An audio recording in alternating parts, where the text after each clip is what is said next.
would like to call the school board meeting for September 17th, 2019 for the Des Moines Public Schools to order. Please take the roll. Mr. Barron. Here. Ms. Bradley. Here. Ms. Langford. Here. Ms. Ellsburn. Here. Ms. Delagardelle. Here. Ms. Caldwell-Johnson. Here. Ms. Anderson.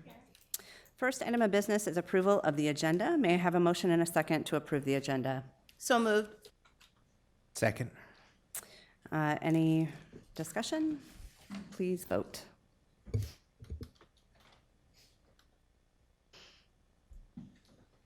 Motion passes 7-0.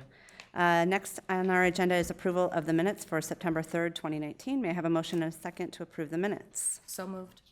Second. Motion by Ms. Langford, second by Ms. Delagardelle. Any discussion or questions? Please vote. Motion passes 7-0. Next, we have district recognitions, and I will turn it over to Dr. Ahart. Good evening, Board. We are only a few weeks into the new school year, but already our students and teachers are earning notable honors, and we'd like to share 3 from Central Academy this evening.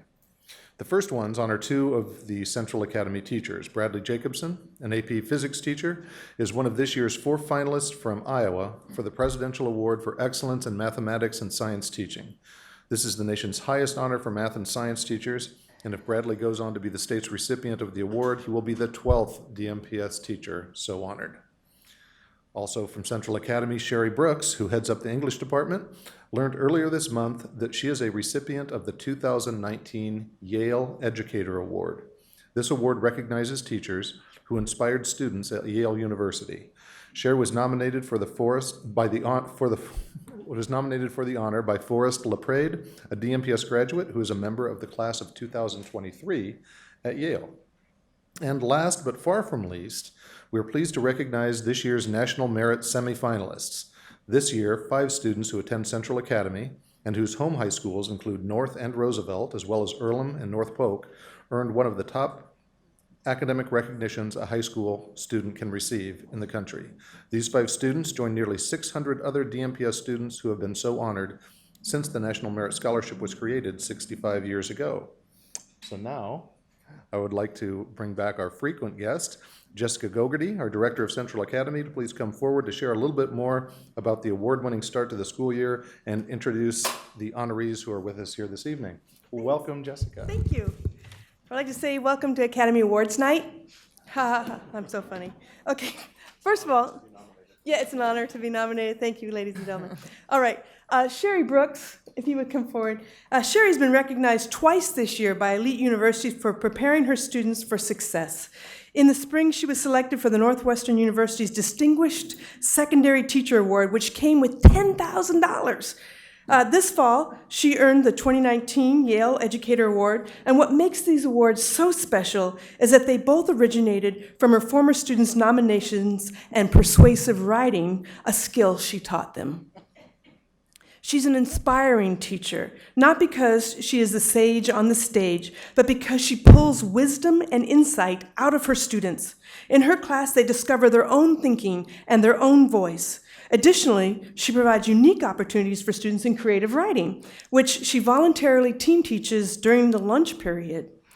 She works with the 8th graders and the seniors, so all grade levels, and in fact, I think all of our National Merit semifinalists here tonight are in her class this year. She is also a building PLC leader. I'd like to commend Sherry Brooks.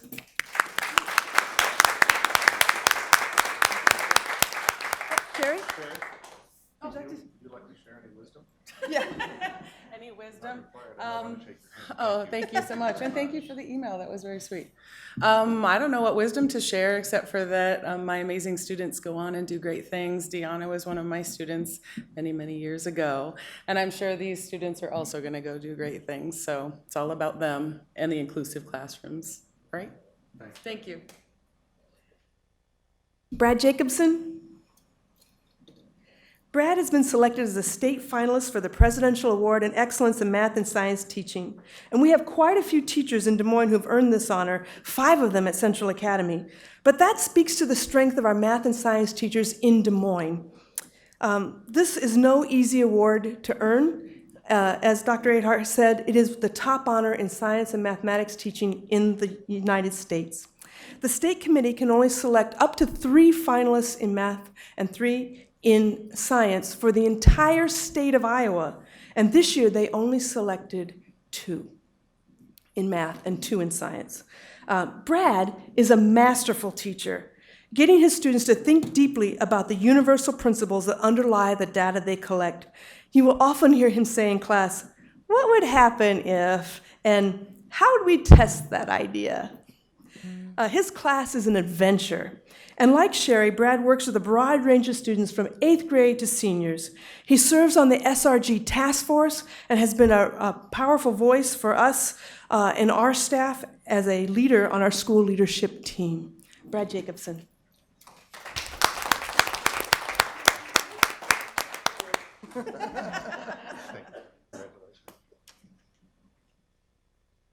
And finally, we have 4 of our 5 semifinalists for the National Merit Scholarship. You guys want to come up?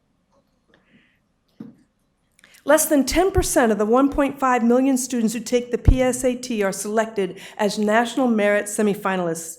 And Des Moines Public School has 5 of them this year. As National Merit semifinalists, they're invited to apply for the National Merit scholarships that will become available later this year. To be National Merit semifinalists, students must be strong both mathematically and in English language arts. And all of these students have been participating in accelerated classes that Des Moines Public Schools offers through Essential Academy for many years. In addition to the coursework, athletics, activities, and clubs that they participate in their comprehensive schools and within their communities. I know that Fez was part of our Prep Academy, for example, and he is not here tonight, but we've had Kiki Levy from the 8th grade started with us, and the rest started in high school, which is awesome. The collaboration we have with our comprehensive schools is essential to the well-rounded success of these standout students, so I'd like to introduce them. Ryan Bird from North Polk and Roosevelt this year. Ryan?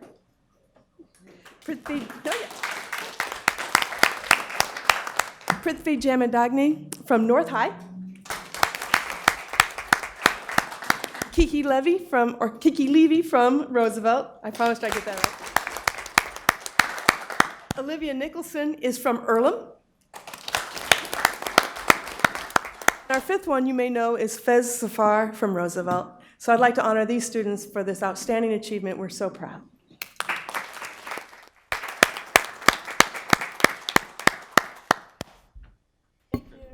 Congratulations to everyone, and thank you for being here tonight. Thank you, Jessica, and it's wonderful to hear all of the great honors and the great work that's happening.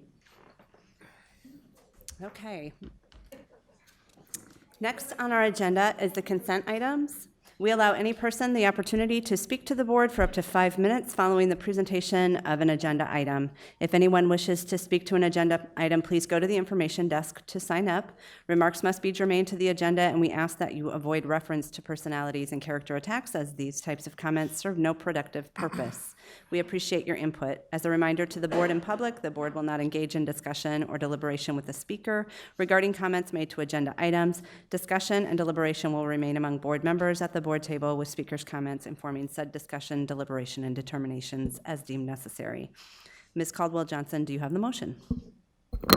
I do, Madam Chair. I move that the board approve the consent items in accordance with the recommended action for each item on the consent agenda, including bills previously authorized and certified and approved for payment by the board secretary in the amount of $3,060,616.16, and procurement card transactions in the amount of $518,048.84.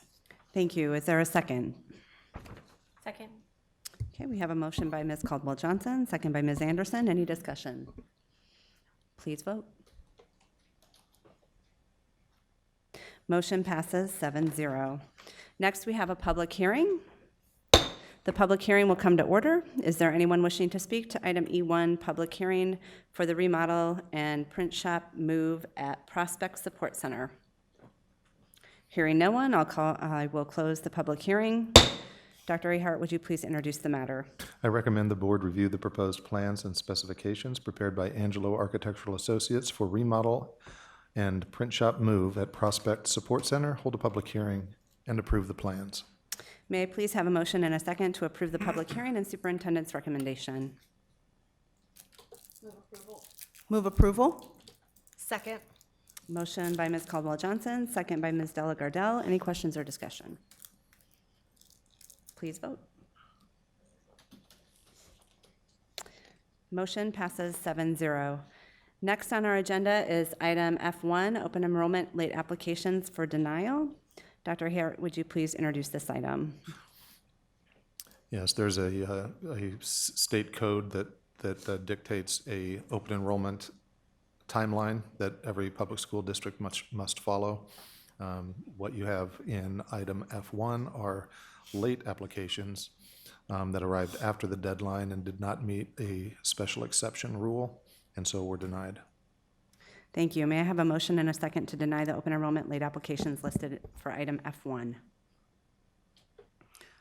Move to deny? Second.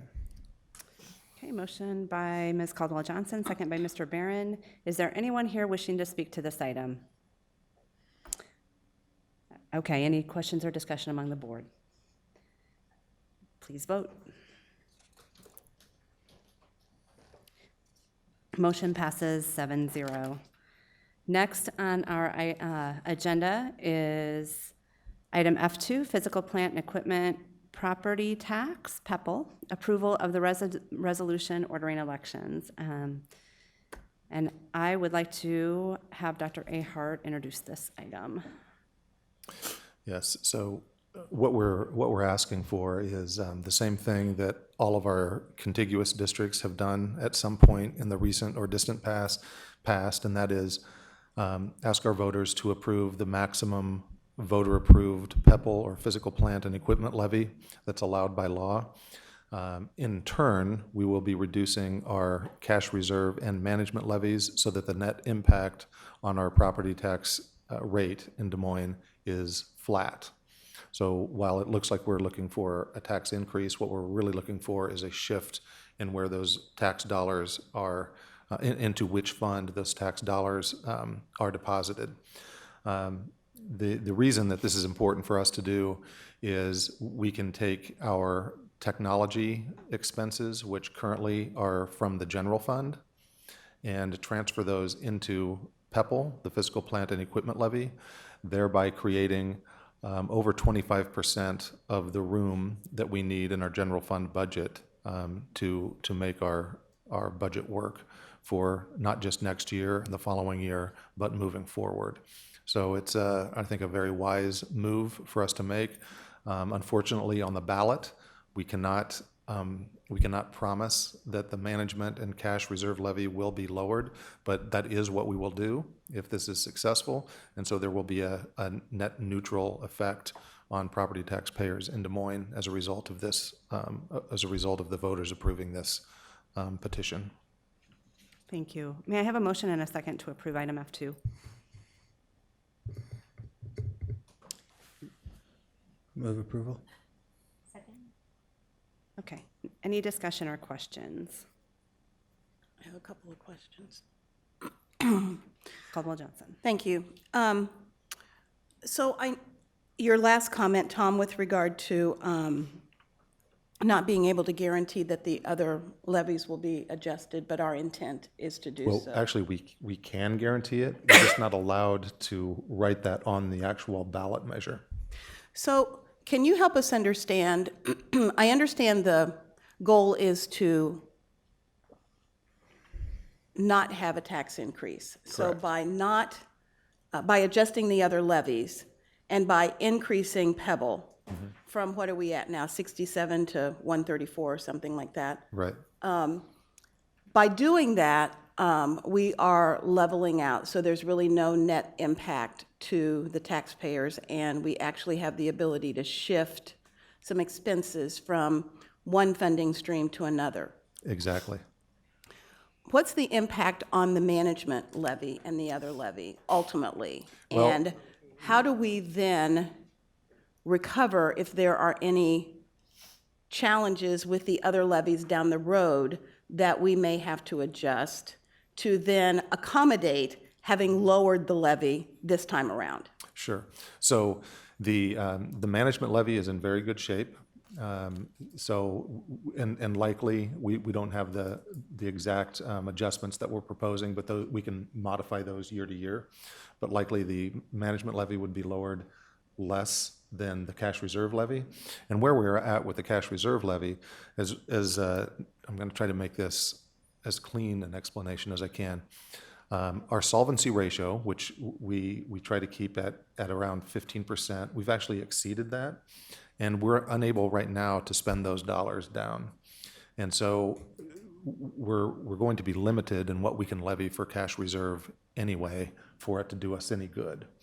So over time, we would have organically been lowering that likely in the next 2 to 3 years to some degree or other. So and what we've also striven to do over time, and the board has done an excellent job of this, is keep the flat rate even as much as we can so that there's predictability, so that people can plan around that. And so by making this shift, while the initial intent is to shift the new technology leases into that PEPAL fund, there are other avenues that we have to absorb general fund expenses. So we don't have to stay with just that. So if indeed it would turn out that at some point down the road, we felt like we needed to shift more or something else into that PEPAL fund, we could certainly do that, free up more cash and not have the need to levy additional cash reserve dollars. Okay. So, and I'm not asking these questions because I'm opposed. I'm Oh, yeah. asking No, because I sure. think Yeah, it's really absolutely. important that everybody's clear about what the net Absolutely. impact of this decision is. Right. I did a little research, and you're absolutely right that all of our contiguous districts are at the maximum, with the exception of Southeast Polk, which is at 67 cents, unless they've recently. They've recently passed Okay. it last year. All right. Yep. So we're the only district within Polk County that is not at the maximum, and probably our needs are even greater Yes. than the majority of the other districts that are not dealing with many of the infrastructure challenges and other just general fund challenges that we have in our district. I do think one of the things I have a bit of concern about is tax fatigue. And I think we have to be very careful, especially with the most recent local option sales tax that passed, that we don't get caught up in, again, sort of voter fatigue around tax-related issues. I think we can make an equally cogent argument about why this is important for this district at this time. But I do think that our ability to educate in a way that's understandable, but more importantly, educate in a way that helps people understand the value proposition of what we're doing is critically important. So I would hope that at some point we will have the ability to have a work session with the board so that we can begin to be the advocates for this, but more importantly, rally other organizations to our cause, because I really am concerned about this notion of tax fatigue, especially in light of the most recent local option sales tax that passed. And I just feel like that's, if there's an Achilles heel here, that's probably it. I agree. I agree.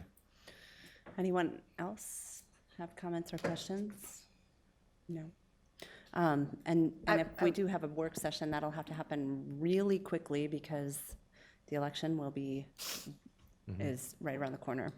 And I just was going to reiterate some conversations I've been having with Tom about leveraging some of the board's political power that we have within the community, within our communities, and our partnerships that we all naturally have with other organizations. That, likewise, what Terry was saying, that we are in a good position to reach out to people who are already talking to voters.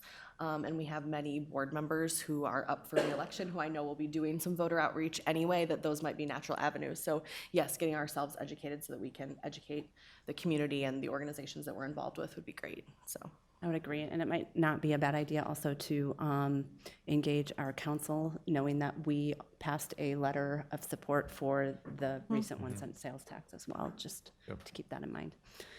Okay, we do have a motion by Barron and a second by Anderson. Without any other comments, please vote. Motion passes 7-0. Next on our agenda is item F3, Monitoring Report 2.2, Treatment of Parents, Owners, and Volunteers. And I will turn it over to Dr. Ahart for the presentation of this report. Okay, I'm anxious to have this report because along with the modifications that have been made both to this policy and to 2.1 and to 2.3, next year's reports will play a lot better.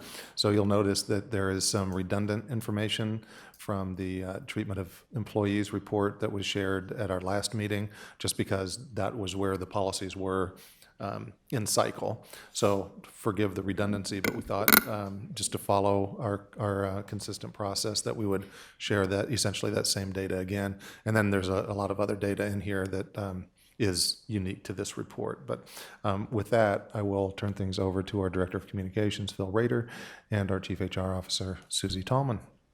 Good evening. We're here tonight to share progress on the treatment of parents, owners, and volunteers monitoring report. We do not have a PowerPoint this evening. However, we'll just be walking through the data and the information that you have in the report in front of you. Just a reminder, the KPIs are parent complaints, communication figures, community committees, as well as DMPS volunteer survey. Parents have access to the formal complaint process through the district website. We have all the information on there posted for parents to access. As you can see, there are 4 areas where a parent could file a complaint: discrimination, bullying and harassment, sexual harassment, and Section 504. The data that was provided to you is over the past 4 years, and you can see that there was an increase from 15-16 to 18-19, just of 1 parent complaint. And if you look at the average over the past 4 years, it's about 10 parent complaints. If you also look at the average in regard to each area where a parent might file a formal complaint, the average for discrimination is 4, bullying and harassment 4, sexual harassment 1, and Section 504 1. If you also take a look at the chart that was provided to you, you'll see where each complaint area is grouped, and it shows you just over the 4-year period of time how many complaints were filed. I think one of the things to highlight is that the majority of the complaints that do come through from parents do get resolved, and what that looks like is someone is taking the complaint and working with the building and working with the parent and staff in order to resolve the issue. And the nice thing that this does highlight and show is that the majority of complaints do get resolved. If they don't, any remaining complaints you'll see are unfounded. There have been no complaints that are founded over the past 4 years. Phil will also go ahead and talk about communication figures and then staffed committees as well. Yeah, thanks, Susie. Good evening, everybody. I know we've talked on this about this a little bit over the years, but communications by school districts and any organization has changed more than a little over the last 10 or 12 years. It wasn't that long ago that communications consisted of sending a note home in a backpack, hoping that something got printed in the newspaper, and if it was a good budget year, we might do a quarterly newsletter that we'd print up and mail every 3 months. Both the good and the bad today is that we have a lot more tools at our disposal. The good is we have those tools and can tell our own story better and reach people more immediately without a filter. The bad is people are on lots of different platforms today that didn't exist a decade ago, and we have to be there with them. So I just want to hit a couple highlights here of some of the tools that kind of form the foundation of our efforts in the communications department. One is our The Week at DMPS, which is our weekly e-newsletter. This past fiscal year, we sent that out 43 times. We typically do it every week during the school year, save for the holidays and spring break, and then go on kind of an every other week schedule during the summer months. Last year, we were up a little over 46,000 recipients of that e-newsletter each week. Today, because of new staff and new parents coming on with a new school year, of course, we're up a little over 50,000. Our blog and website, the website's really the foundation of a lot of our communications work. The blog is the heart and soul, because that is what feeds a lot of what we put out through our e-newsletter, through social media, as well as, frankly, it's all but replaced press releases as the media picks up a lot of their reports from our blog. The Des Moines Register in their community section uses a lot of the stories and information that we share there verbatim, going so far as to give us bylines and photo credits and what they print in the paper.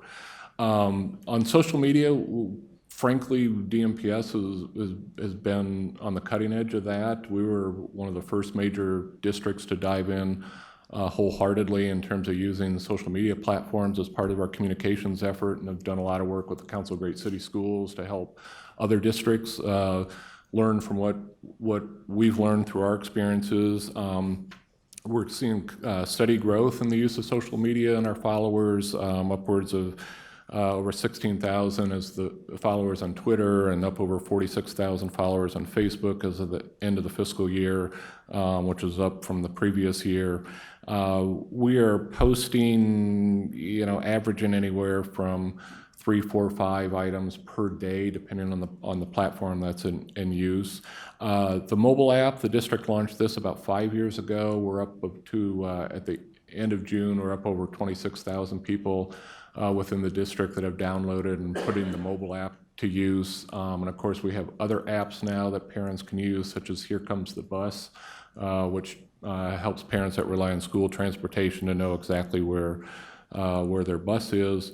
Finally, in that chart, press releases, like I noted, we've gone way down on press releases. It's kind of, the Morse code of communications today in terms of being just very dated. We'll use it to announce major principals and other administrative positions. We'll use it to notify the media of events and forums and the like, but in this day and age, we're really more about telling our story ourselves rather than telling it through a press release and hoping that the media will pick up on it themselves. Two things I'll just add that aren't noted here. Referenced DMPS-TV, which is our agreement with Mediacom. That's continues to be on the air and reaches about 60,000 Mediacom customers within the school district. And as I was referencing social media, I just want to point out Instagram is not noted here, but that has actually become our fastest growing. We're still relatively small compared to our other platforms, but we have about 5,000 followers on that, and it is our most engaged social media platform at all, and it's actually where we engage students the most in terms of them providing comments or likes or that sort of thing through Instagram. Just touch a quick reminder on our community staff committees. As you probably know, there are 4 of them. The audit committee, which has 5 community members that serve on it to assist the board with financial oversight and the responsibilities related to that. The equity committee, which has 7 community members that provide an outside the district perspective on our work around equity. That's, of course, our top priority. Our stakeholders engagement advisory committee, which includes 15 community members to work with the district on some of our major educational goals and needs for our students. And last but far from least, the facilities advisory committee, which consists of 10 community members to work with the school district around issues relating to the best use of our statewide sales tax funds. Susie?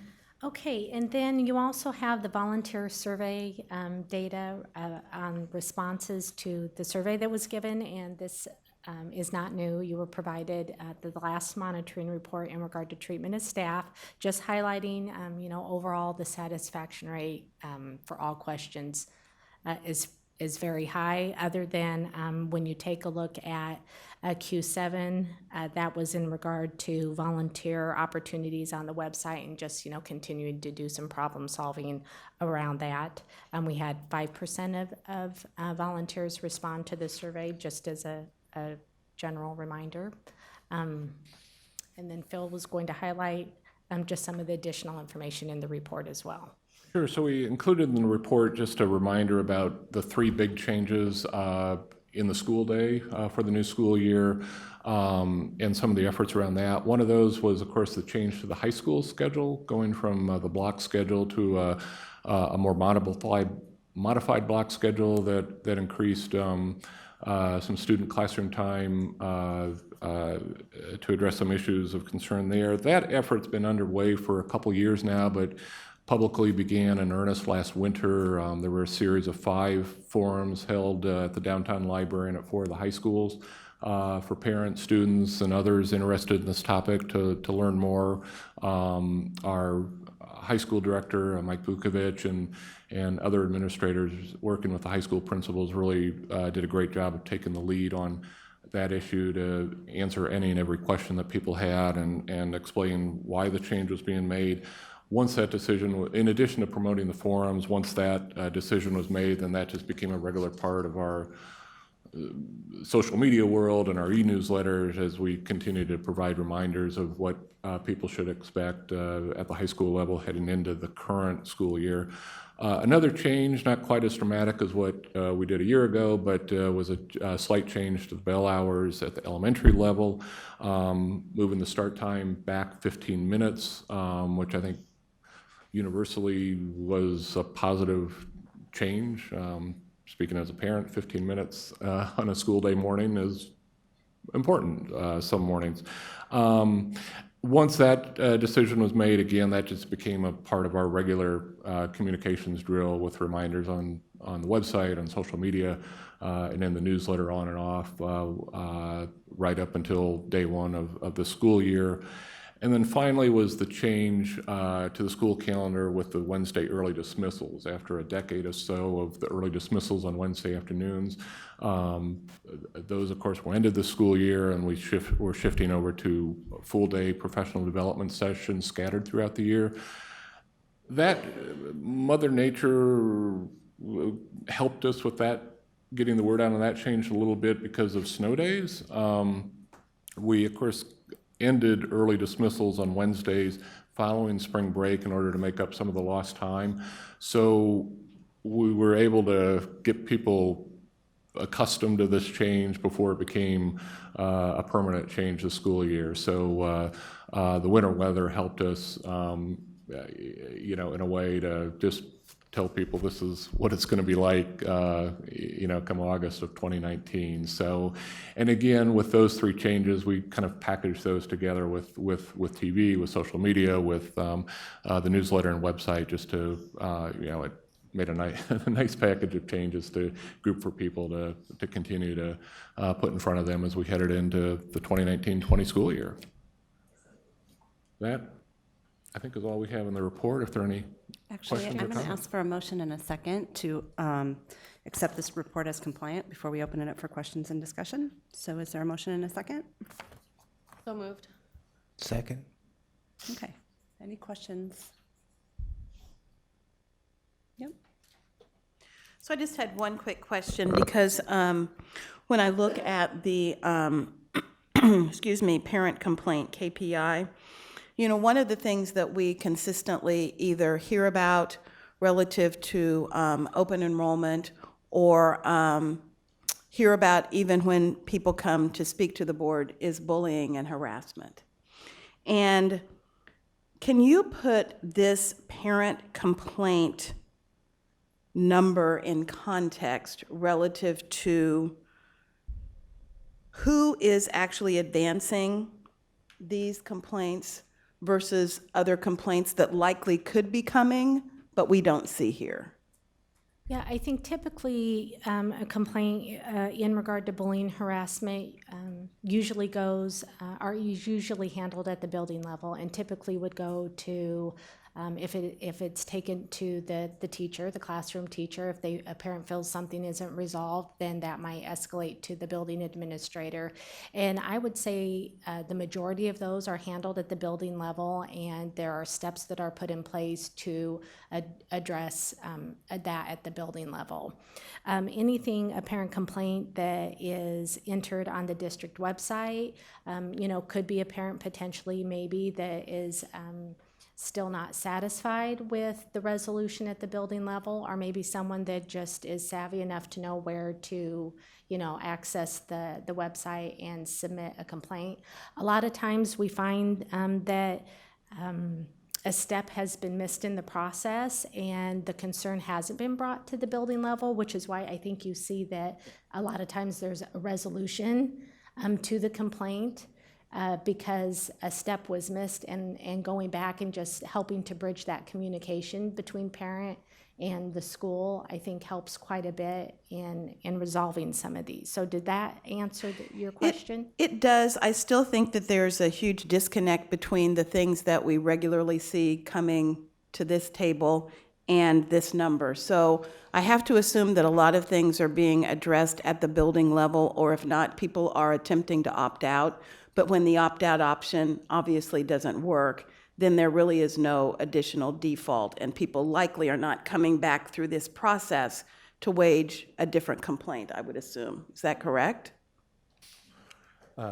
Yeah, so some of the ones that we hear regarding, for instance, open enrollment, for instance, oftentimes, to Susie's point, what's been reported in the application process is inaccurate as to what's been reported at the building level. So a step was missed.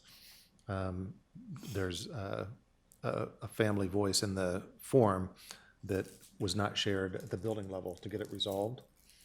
That step was missed. Mm-hmm. That happens very frequently. Mm-hmm. And so when that happens, we do try to engage them with the appropriate building staff.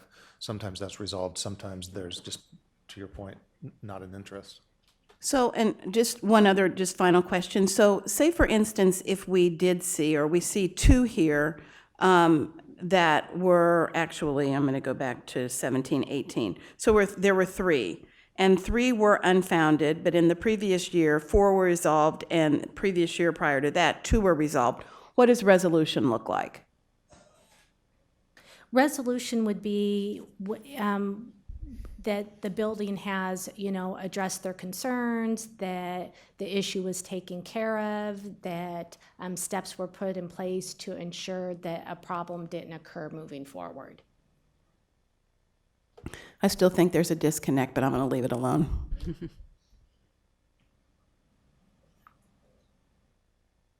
Excuse me, I put candy in my mouth at the wrong time. I thought you had a couple more seconds in your comments.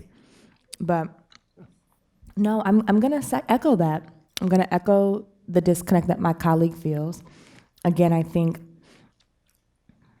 there's what we can measure through what we get through our data at the board table, and there's what's actually happening in our buildings. And I think that's been a central theme that we've experienced here at the board table, is how do we get the data we need to address what's happening at a building level. And just because we may not see it in the reports that are coming before us does not mean that we don't have some issues. And I think, again, what a complaint process looks like, you see in several spaces where people have to file complaints, oftentimes folks don't, for a variety of reasons, whether they feel like it's too burdensome, inaccessible, or their voice won't be heard, and that deals with a lot of issues. And so I would just lift up, to this board and the superintendent moving forward, that just because we don't see it here in the data doesn't mean that we don't have an issue. I think we're all probably aware that there are issues of bullying and violence and harassment that are happening in our schools, and we have to figure out as a district what our response to it is. Yeah, I certainly don't think anyone's making an argument that there aren't challenges to be addressed. This reflects those complaints that have arisen above the building level and filed a formal complaint at district. But we have parent concern data that's not really appropriate for this report that we certainly could share. That's recorded and actively processed with staff and parents. That's, that's up for the board to decide, moving forward if they want that data. But I did just want to, I didn't want you to feel like your voice was just a solo voice on the board. Recognized and duly noted, and somebody else is also concerned. Ms. Delagodell? Just a couple things. So yes, I would agree with that, but also another question I had, I know our website is translated into many different languages. Is the complaint form part of what gets translated through like the button if I just? Through the Google Translate, yes. Okay, yes. Yeah, don't accidentally click on a language you can't read, because you have to like clear your cookies to get your website to fix itself. And depending on the type of form on the website, typically if it has to be a PDF form, we'll translate that. That'll be Okay. translated in the 5 or 6 most common Okay. languages. If it's within the page itself, then it relies on Google Translate, which And has that's kinda multiple what I was languages, asking. but it's getting, it's a service that's gotten better and better over the years.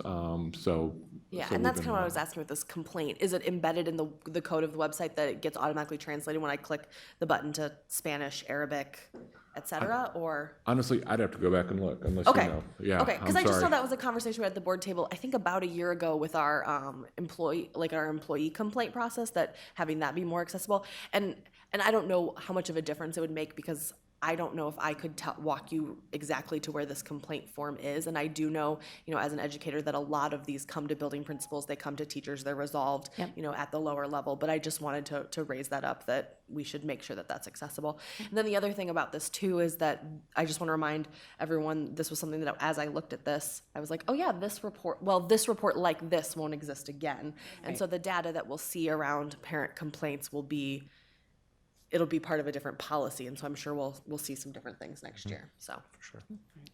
Mr. Barron? So yeah, I had similar thoughts in looking at the data as well. Is that, and so I won't duplicate what's already been said. My only thought that hasn't been expressed yet by my colleagues is maybe there's, and I do speak this being a DMPS parent too, is maybe there's not as universal of an understanding of what the complaint process is among our parents right now, and what that looks like, because I think what folks are trying to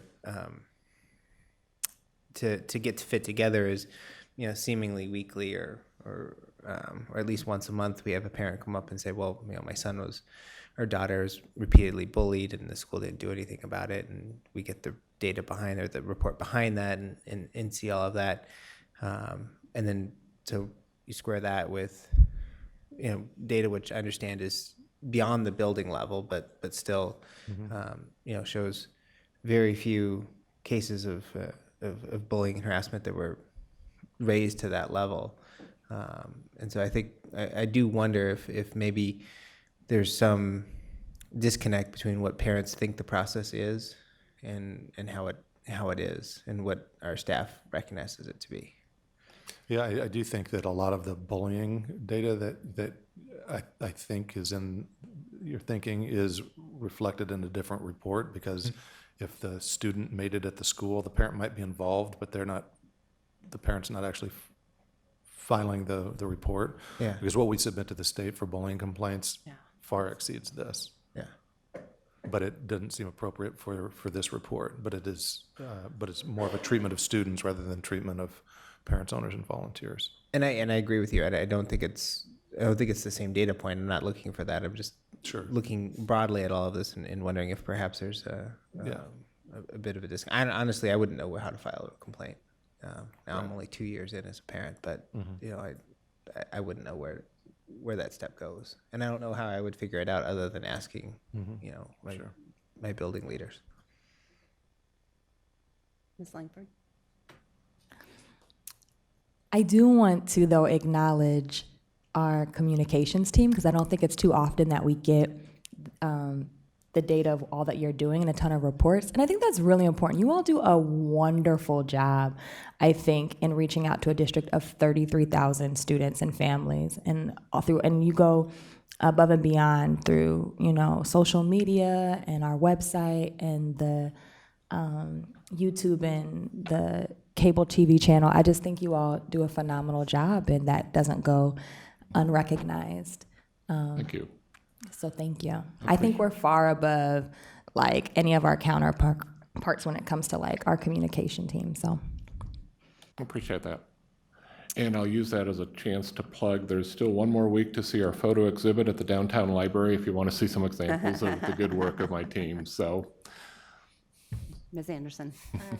Yeah, Phil, I just wanted to thank you and your team for supporting the legislative team. I know that it's a lot of extra work, but it's important. I appreciate it. Good, glad it helps. Any other questions or comments in regards to the report?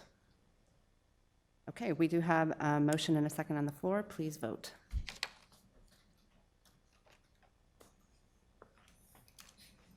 Motion passes 7-0. Next item on our agenda is item F4, the quarterly board self-evaluation.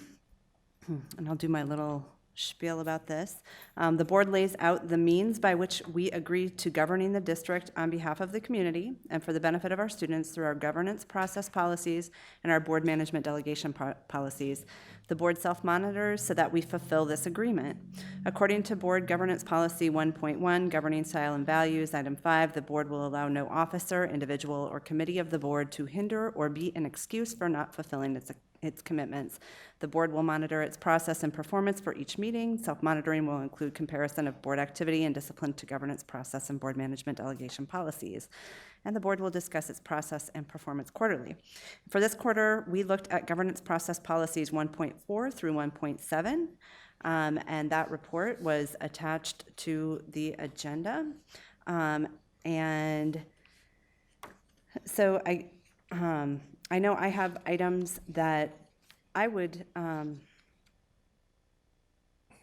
highlight as part of our discussion, but would like to offer the board an opportunity to bring forward any items that they would like to discuss from this board self-evaluation.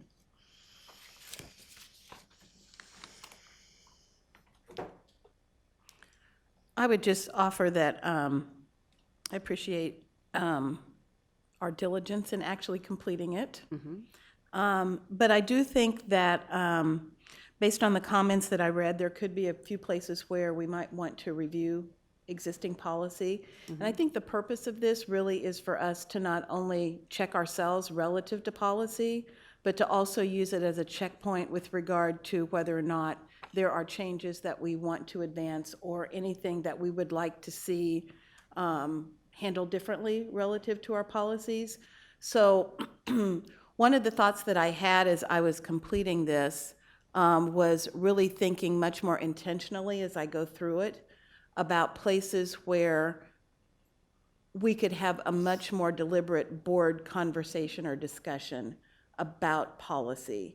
And there was a time back in the day, I'm going to date myself now, when we used to have a regular review on a somewhat regular basis of all of the policies. So they would come before the board, every single policy over the course of a couple of years, so we would have a chance to review and refresh.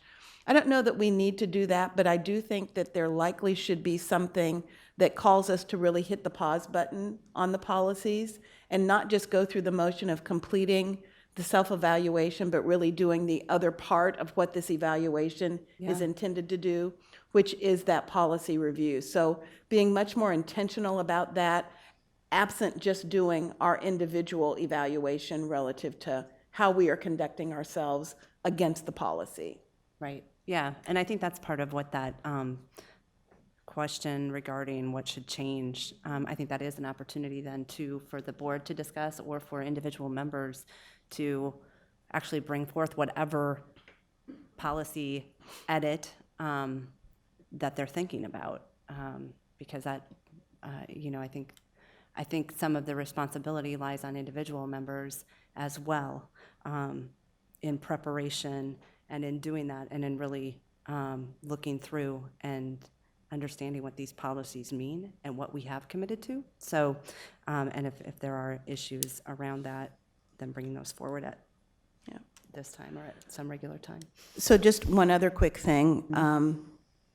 Sort of as we think about upcoming elections and new board moving forward, I also think that there could be an opportunity for us to be a little less wordy in some of our policies and cut to the chase so that you don't have to read through paragraph after paragraph after paragraph to decipher what it is we intend. So maybe if we set it out, so this is the intent of this policy up front, so there's clarity about why the policy is in place, and then maybe reducing some of the language so that it's much more succinct and easier to digest and get through. Yep, I don't disagree with that, and I've often wondered about an accompanying FAQ or other things as well. Like if I have an issue with this specific item, boom, go to policy, whatever. A really good task for our new staff member. Yes, yes. Anything else that board members want to mention or talk about? Any of the comments that were brought forward? Cindy. Yes. And maybe that you noticed a similar theme, so I hope I'm not jumping on what you were about to say, but a theme that I've sensed throughout this is, you know, kind of the deadlines and the new timeline that we're gonna start to put ourselves on 10 days out. And I think board members are all mindful that that change is coming. And I think one thing when I was thinking about this is, you know, finding a system that works for you. And for me, it's Sunday afternoons. Like I just know that's when I do board work, and Labor Day really messed me up because it was Monday afternoon and I was like, oh my gosh, it's Monday, not Sunday. But I think just finding whatever that time is and blocking it off in your calendar works for me, but I know that other board members probably have other systems. And so I just think like board members having autonomy to do that work in the way that it works best for them, knowing that we all have a deadline to meet, so. Right, thank you. And then the other thing that, did anybody else have anything? Well, just Go ahead. concurrent to Kirsten's point, and it was raised a few times about absences or being late to meetings and people having family. I do want to recognize that this is a school board, and there's only a handful of us that have kids still in school. And like if some of us are gone for things, it's likely, in my case at least, because I've got kids. And so I think we, you know, when we're talking about having a process for doing things and setting time aside, everybody's lives are different, and everybody's got varying levels of ability to engage and time to put into things. And I believe we're right to set deadlines, and we should hold ourselves to them. But we have to recognize that not everyone's, they're all coming at this from different perspectives and with different responsibilities. And that's what I'll say to that point.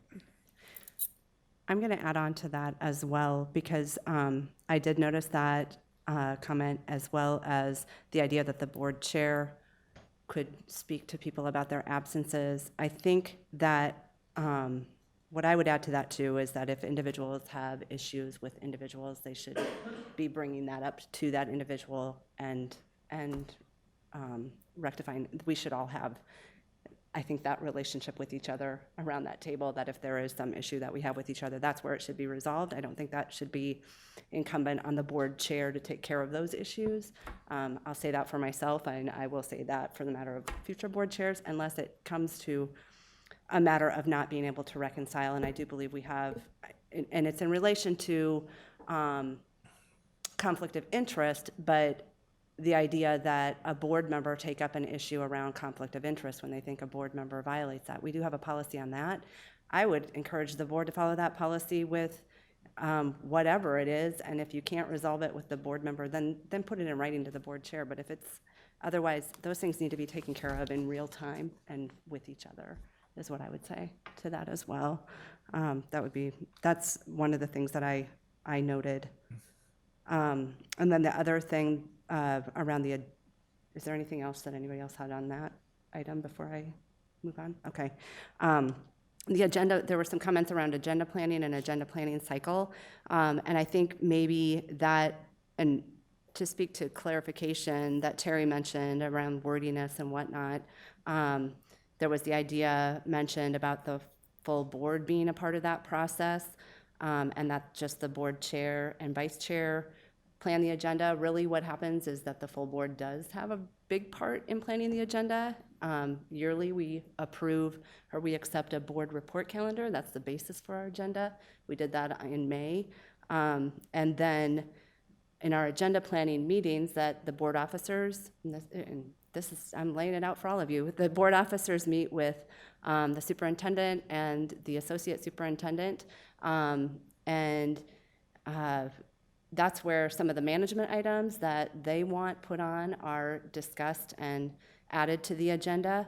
And then anything that comes up in our board meetings, as well as board work plan that we discuss, might be added to the agenda, and anything that the board, that individual members want added to the agenda, we have a process for that as well laid out in that policy. So the board has a lot of involvement in planning the agenda. It's just kind of a formality that Kirsten and I participate in, and then have had the process of communicating that out after the fact.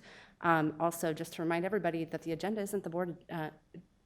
When we approve that agenda at the beginning, that is another point in time where board members have say in that agenda process, because it doesn't become the board's agenda until we actually vote to approve that agenda. So I just wanted to put that out there as an understanding of that process, and maybe something that, to Terry's point, needs to be described better, described whether it is worded differently in policy or just a part of an orientation process as well. I don't know what the answer is there, but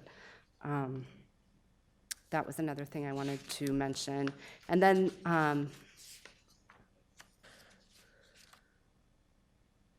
there was a catch, and this, Tom and Phil, on our website where the policies are written, are laid out on the website on 1.5 chair and vice chair role. There's some repetition. I think that was just a mistake in putting it out, and I can give you that information as to what that was.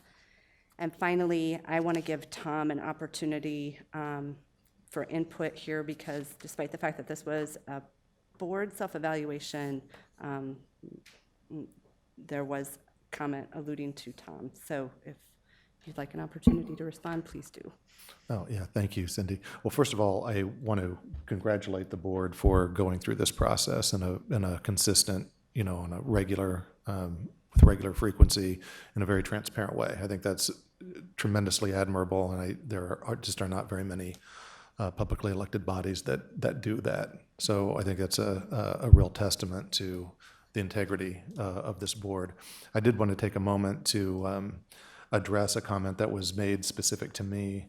I am taking that comment to heart, and I'm glad to know of it. I would just ask that in the future, if there is critical feedback from me, I'm always happy to receive it. It would seem more appropriate to address that with me and not in a public setting. So, thank you. Noted. Thank you. Agreed. Yes.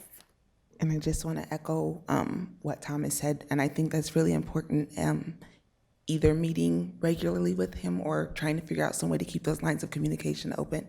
That's something that I do with him regularly, and I think it's just that time that we do set to bring up those issues if we need to. So I just can't stress the importance of that, so that we can do those things behind closed doors instead of publicly. So I would agree with you on that and hope that others would take the opportunity to meet with you as well. Thank you, Donna. Cindy, when you were discussing agenda planning, you may have said this, but I didn't hear it, so I just wanted to reiterate it.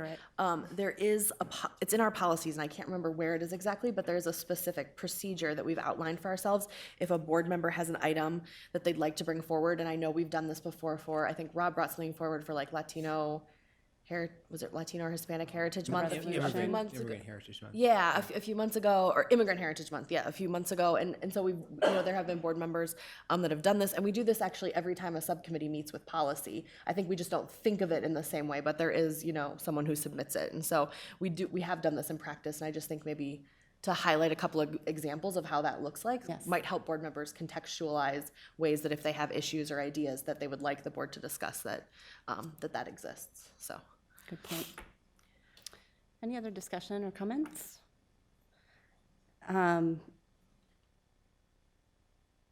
I would take a motion and a second to accept the board self-evaluation. Move approval of acceptance. Any other comments? Please vote.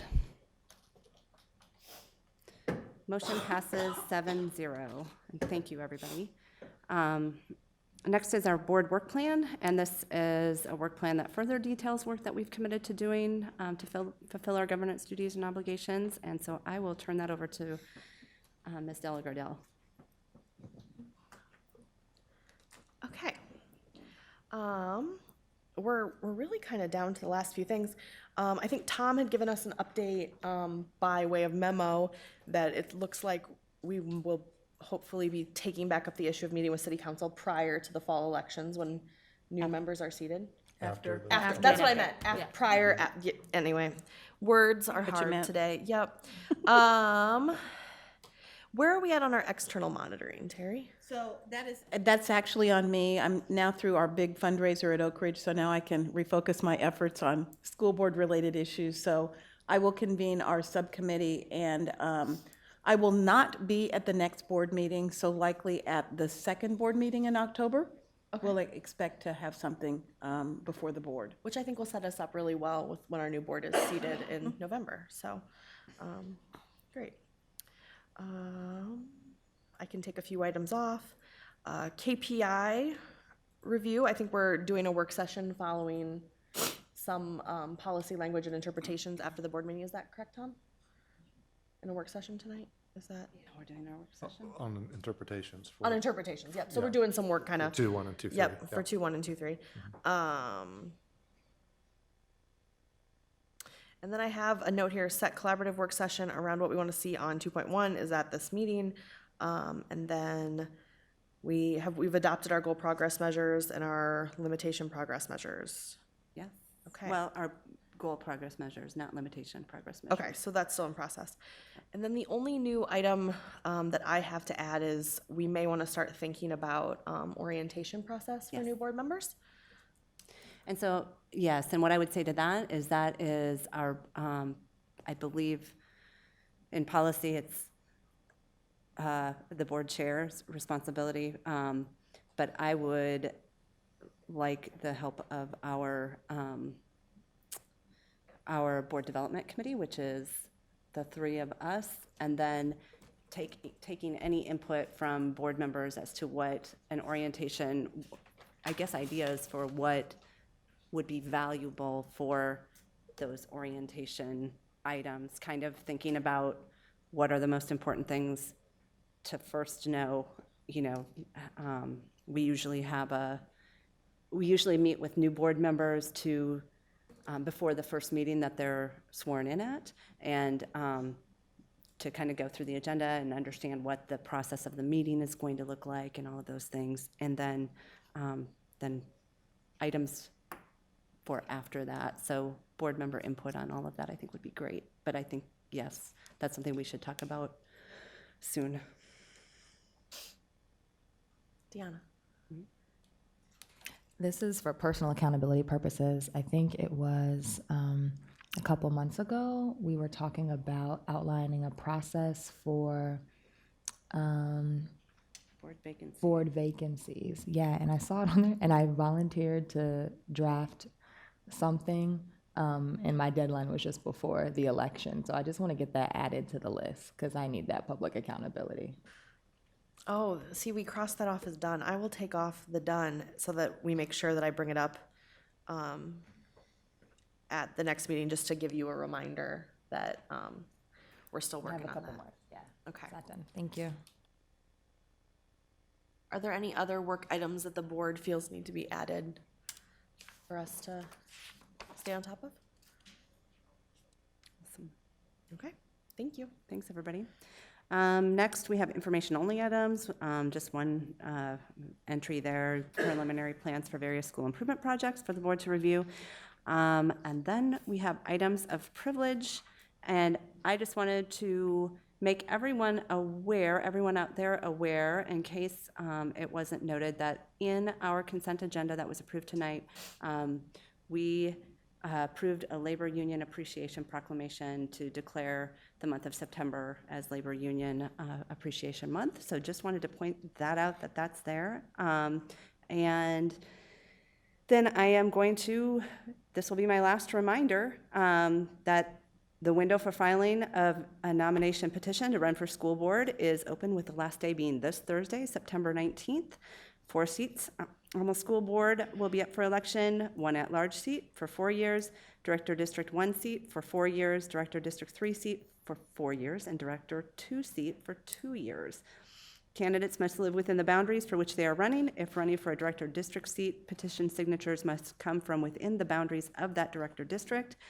Petitions are filed with the board secretary of the district, and for DMPS, our acting board secretary is Nick Lenhart, and there is an abundance of information on the dmschools.org website under the board tab around election information. Do any other board members have comments to share?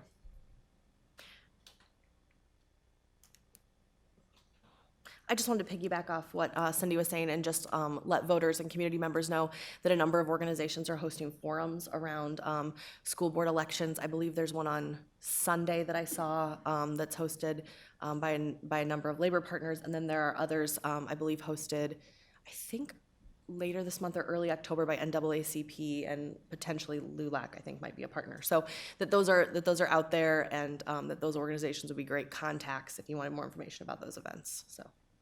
Thank you. Anybody else? Turn it over to Dr. Ahart for the superintendent's report. All right. I want to recognize a National Merit Scholar finalist who was unable to be here earlier, Fez Zaffer. Fez, welcome. You all, I think, are pretty familiar with Fez. You've seen him here a number of times. The reason he was not here earlier was that he was meeting with the editorial staff of the Register, reviewing questions submitted by students from around the state who will be attending our Youth Voice Presidential Forum that we're co-sponsoring with the Des Moines Register, that will take place starting at 9 a.m. at Roosevelt High School on Sunday. The board already knows about this, but this is just another shout out to anybody in the community who's interested. If you go to the Des Moines Schools website, you can find registration information. It is unlikely, if you submit a question at this time, that you will be allowed to ask it, because that deadline has passed, because we have to have those things organized. But Fez has just done a tremendous job of getting 8, are we at 8 candidates? 8 candidates who are still very much in the running for the Democratic nomination for president in the 2020 election. And this is an amazing opportunity, really, to take advantage of our first-in-nation status and have our students, and not just Des Moines students, but high school and college students from around the state, engage directly with some of the most influential political operatives in the country, and to make sure their voice is heard and that our youth priorities are part of the conversation. So thank you for that work, Fez, and we hope to see everybody on Sunday at Roosevelt High School. Okay, and with that, I will close this meeting, and I am going to immediately gavel in our special meeting. Okay. I would like to call the special meeting of the Des Moines Public School Board of Directors to order for September 17th, 2019. Please take the roll. Mr. Barron? Here. Ms. Bradley? Here. Ms. Langford? Here. Ms. Ellsburn? Here. Ms. Delagardelle? Here. Ms. Caldwell-Johnson? Here. Ms. Anderson? Here. There's only one item of business for this special meeting, and that is Polk County Auditor boundary changes. And Dr. Ahart, would you please introduce this item? Yeah, so as the board is aware, Polk County has a number of different taxing entities within its boundaries. Those are various cities, municipalities, and school districts. And those boundaries have been established for decades, most of them. And over time, more and more of the property within Polk County gets developed, and what looked like common sense boundaries prior to development, sometimes after development happens, provide some challenges. And so Polk County, in order to just clean up the tax rolls, really, and not have property owners with one parcel that sat in two different, I think there were only two different entities. I don't think any of them split three ways. So we don't have a homeowner or a business owner who's has a property that's being taxed at one rate for half the property and one rate for the other half of the property because they sit in two different school districts. So Polk County engaged with representatives from all of the different entities that are provided tax dollars directly from property tax around the county, and attempted to clean all of those up so that we don't have any properties that are split between two different school districts in our case. And so for Des Moines, we were able to work all of those out. It looks a little bit different for all the different entities because they have different border neighbors. So we shared properties that were split between two districts with Sadell, Southeast Polk, Urbandale, West Des Moines, and Johnston. And we were able to work out essentially a swap of land that equated to the school district giving up 19,100 square feet of taxable property and gaining a different 19,100 square feet of taxable property in various proportions. But the total is essentially a wash, but it is very much the right thing to do for our taxpayers in Polk County. It also simplifies the bureaucracy at the county and at the school district level as well. Simplifies things, and in our case anyway, we won't see any difference in terms of revenue, but things will just be simpler for everyone. And so what you see are those 5 different resolutions, and then there was also included in there a boundary discrepancy resolution, which is part of the cleanup, but not related to a property swap. It was just an error that was identified between Des Moines and West Des Moines that had been in place for a long time, and it had just been erroneously recorded in the tax rolls. And so we're resolving that as well. And so the other school boards at a meeting this month are taking the same action so that hopefully Polk County has all of this rectified, that can correct all of their records, and when tax collection begins the next time around, all of that is cleaned up. Thank you. May I have a motion and a second to approve the Polk County Auditor boundary change resolutions? So moved. Is there any questions or discussion? Please vote. Motion passes 7-0. And I will adjourn this meeting.